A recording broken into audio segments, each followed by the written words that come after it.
podcast conducido por Marcelo Papir y Jessica Bernardo. Está muy bien, y en este episodio nos damos el lujazo de conversar con nuestro invitado especial, Miguel Jakobowski, más conocido como el Pyme, empresario de segunda generación ya, detrás de esta mente maravillosa del Pyme que seguimos en redes sociales, un fenómeno digital ya a esta altura, que no solo nos deja reflexionando y pensando sobre la dura vida de las pymes en su interior y en un sector muy dinámico, y también que el humor es el gran vehículo de esta narrativa digital que pone en escena ni más ni menos que la vida de las pymes. Y gracias, Miguel, por compartir este episodio.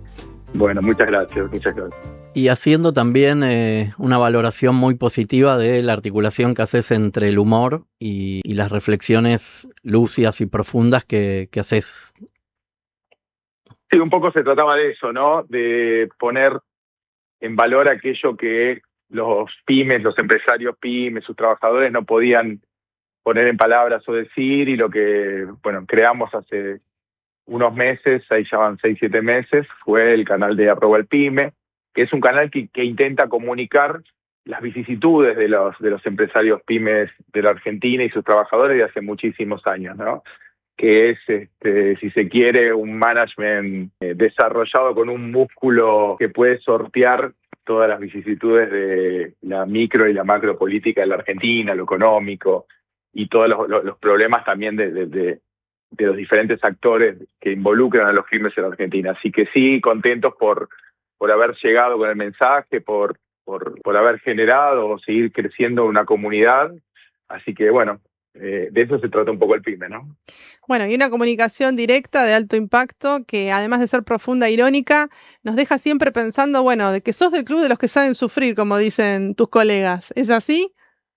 Es así, porque toda la vida nuestros bisabuelos, nuestros abuelos, nuestros padres, y espero que no sean con nuestros hijos, siempre estuvimos acostumbrados a las diferentes variables que nos propone la Argentina. Entonces, un poco lo que tuvo que adaptarse el empresario pyme es a desarrollar un management muy asertivo, donde no hay un metro de posibilidad de error. Si lo hay, se paga muy caro. Entonces, de ahí un poco se gestiona, se entiende la empresa, pero somos realmente los empresarios argentinos, yo digo, cuando los liberás en cualquier parte del mundo o van a cualquier parte del mundo, es un management muy, muy requerido. ¿Por qué? Porque estamos acostumbrados a trabajar en crisis todo el tiempo, ¿no?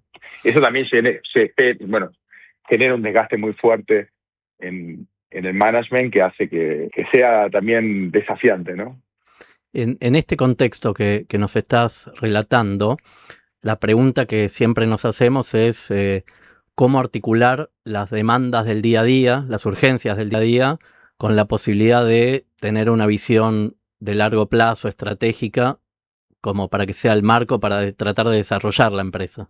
Bueno, las pymes un punto que es muy importante es que en general las pymes no tienen un desarrollo puertas adentro muy efectivo como para poder tener una estrategia a largo plazo y una estrategia a corto plazo, ¿no? En lo particular, nosotros desarrollamos una estructura gerencial con procesos. Si bien nosotros somos una pyme, tenemos un poco de alma corpo en el sentido de las estructuras, ¿no? Pero siempre con la cercanía y con la sensibilidad de lo que es una pyme, porque nuestros clientes son pymes, nosotros somos pymes. Pero lo importante es tener métricas, tener una noción muy clara hacia dónde uno está yendo, gestionarlo y tratar de delegar y armar una estructura como para que el desarrollo sea sostenido, ¿no? Y en lo individual, y en lo coyuntural, es ir capeando, ¿no? La Argentina no te da respiro en ese aspecto.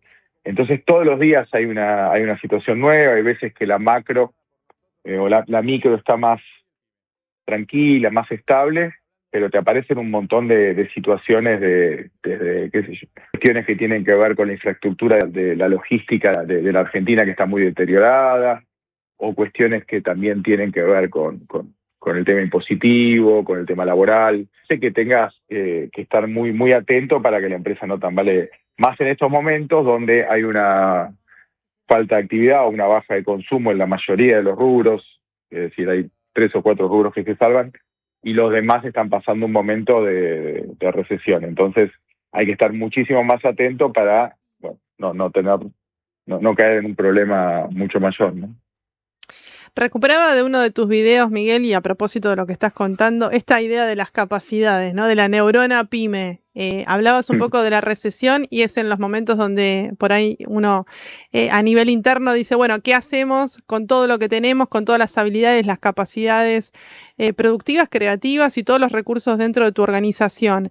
¿En qué están pensando en estas épocas a nivel interno? ¿Cómo gestionás esta coyuntura en tu empresa en particular? Yo pienso siempre que las crisis son una oportunidad, no solamente una oportunidad externa, sino una oportunidad, como bien vos decís, puertas adentro, porque cuando vos estás en una zona de confort, de comodidad, bueno, hay muchas cosas que pasan por alto o no se desarrollan. Ahora, cuando estás en un momento crítico, que tiene que ver con un momento crítico del país, donde hay una baja de consumo, donde todo es mucho más desafiante, uno necesita empezar a desarrollar nuevos hábitos, nuevas formas de gestionar. Y bueno, eso tiene que depender de cada área y cuáles son los sectores que más están vulnerables hasta estos momentos. En nuestro caso, y en el caso en particular y en general también podría decirlo, tiene que ver con el sector comercial. Hoy nuestra empresa, que es una empresa de muchísimos años, era una empresa donde tenía un sector comercial que recibía pedidos, ¿no? Era muy pastor en este mundo de los comerciales.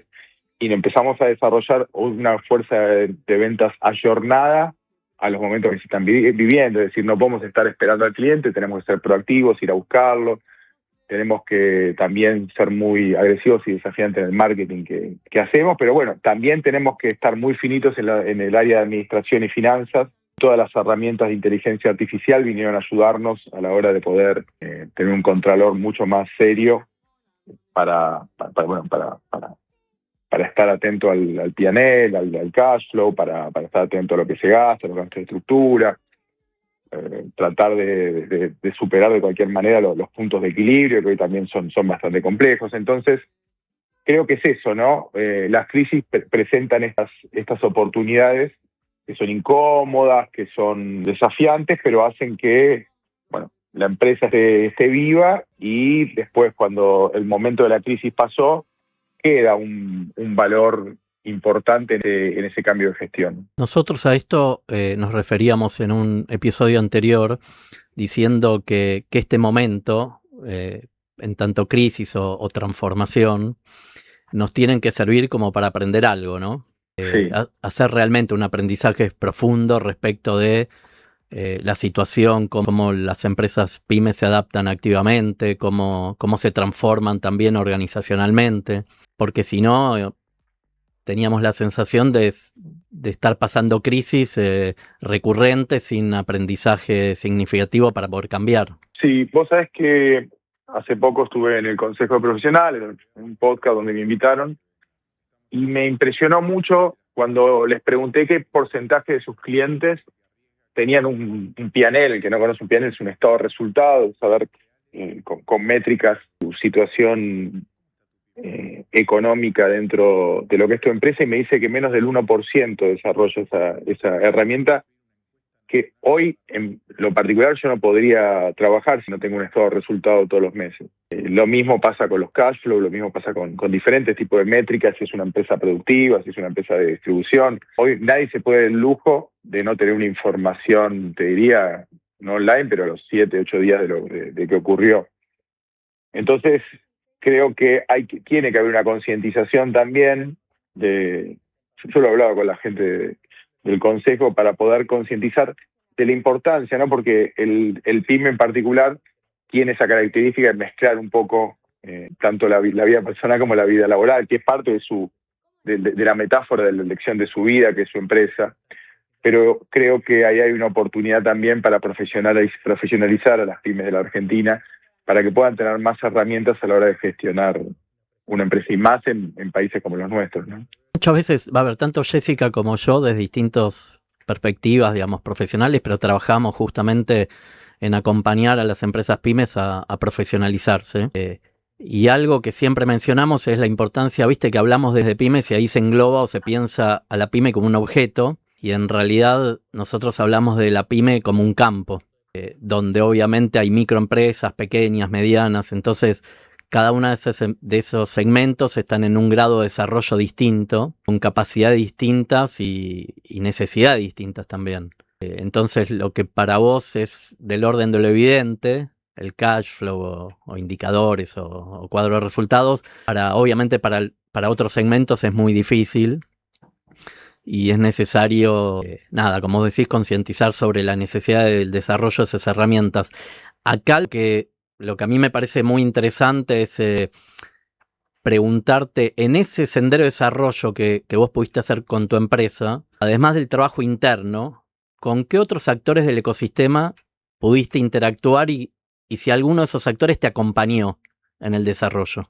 Sí, por un lado, con consultores externos que ayudaron a que yo pueda ubicar cuál era mi rol dentro de esta necesidad de cambio, o porque en la mayoría o en muchos casos de las pymes, el que frena el crecimiento es el propio dueño, ¿no? El propio director o dueño de la empresa, que hace de embudo de ese freno, ¿no? Del crecimiento de la empresa, porque está en todas.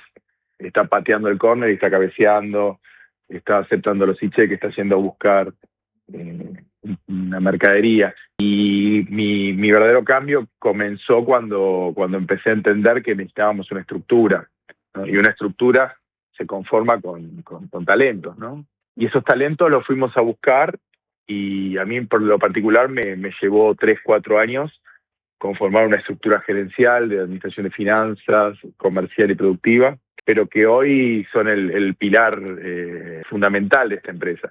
Y en particular todos los consultores que estuvieron dándonos una mano en esos procesos de crecimiento, que se involucraron, que se metieron en el barro, son los que también nos permitieron poder crecer. Pero a partir de la estructura con los talentos es cuando realmente comienza la posibilidad de un verdadero cambio. Y en la mayoría de los casos, la propuesta de que el dueño o el director pueda restarse, es decir, pueda empezar a delegar en las áreas que obviamente uno no es bueno y no tiene un buen expertise, y quien viene a trabajar de esa posición, en esa silla, es quien va a dar el salto cualitativo de ese sector. Entonces, cuando empieza a ocurrir eso, bueno, no puede no pasar, no puede no crecer la empresa. Así que, nada, esos son los aspectos fundamentales. Pero si te diría, el primer aspecto fundamental a la hora de comenzar un proceso de desarrollo, de cambio o de crecimiento, tiene que ver con el talento, con contratar una de las personas que va a ayudarte a llevar adelante este proceso para que vos no seas el cuello de botella de crecimiento de tu propia empresa, ¿no? Es el famoso cambio entre la fase emprendedora y la fase profesional de la empresa, ¿no? Sí. Y más allá de los consultores externos, ¿pudiste interactuar con otros actores del ecosistema? Llámese universidades, centro de investigación, cámaras empresarias y demás. Nosotros no tuvimos interacción con algunas empresas, pero no, las cámaras están muy alejadas de las pymes en algunos rubros. No conozco todos en general, pero entiendo que en algunos, que en la mayoría de los rubros están muy, muy alejadas. No tuvimos grandes interacciones con otros actores que no sean consultores. Bien, y por otro lado, Miguel, aprovecho para preguntarte, bueno, segunda generación ya en una pyme, ¿cuál es el legado para la generación que te sigue? ¿Tus hijos, tus sobrinos? Bueno, ¿cómo estás pensando la empresa de acá a la próxima generación? Bueno, primero que ellos hagan lo que quieran, bien, lo que los llene y lo que los... Ahora, si ellos deciden trabajar en esta empresa, en FADEP, ellos tienen que desarrollarse, tienen que entender que el camino es un camino de aprendizaje, de conocimiento y de humildad para conformar el área donde sean más representativos. Pero yo la verdad es que siempre pienso en la descendencia con la posibilidad de que puedan ser libres y elegir lo que ellos puedan o quieran hacer o desarrollarse. Está muy bien. Bueno, vos venías del mundo corpo y pasaste a la pyme, y de la pyme ¿te quedás o te movés? ¿Cómo es tu experiencia directa con la gestión? Y bueno, yo desde que armé la estructura gerencial me aburro, entonces... Claro, por eso te preguntamos. Yo estoy mucho en lo estratégico, en las reuniones estratégicas de de comisión y después nos quedó un tiempo bastante interesante como para poder desarrollar el canal del PYME. Si se quiere, nosotros somos una segunda generación, esta es una invención de mi padre, que tiene que ver con su metáfora de vida. Él es matricero de profesión, vino de muy chico desde Córdoba a aprender el oficio, y casi que es una metáfora de él. Nosotros la tecnificamos, la llevamos a nuestra máxima expresión. Nosotros somos hoy una de las fábricas más importantes del país en el rubro packaging. Tenemos máquinas y procesos más avanzados quizá el país del primer mundo. Entonces para nosotros es un orgullo. Mi padre tiene 93 años, viene a tomar mate todas las mañanas y ve muy orgulloso lo que hemos desarrollado. Hemos dado un salto cualitativo y cuantitativo de la empresa. Sin embargo, en el PYME y en lo particular yo encontré un propósito que tiene que ver con una noción política de tratar de generar un músculo político con las pymes para poder tener una voz después de tantísimos años de postergaciones y de que nos corren el arco. Entonces, por supuesto que este es mi lugar, la empresa, pero he encontrado un propósito también político y comunicacional en esto que armamos, que es el PYME, ¿no? Y ese propósito político, podemos pensar juntos cuál podría ser, cuál debería ser? Sí, lo que nosotros estamos en una instancia, nosotros no tenemos hoy apuro, pero sí estamos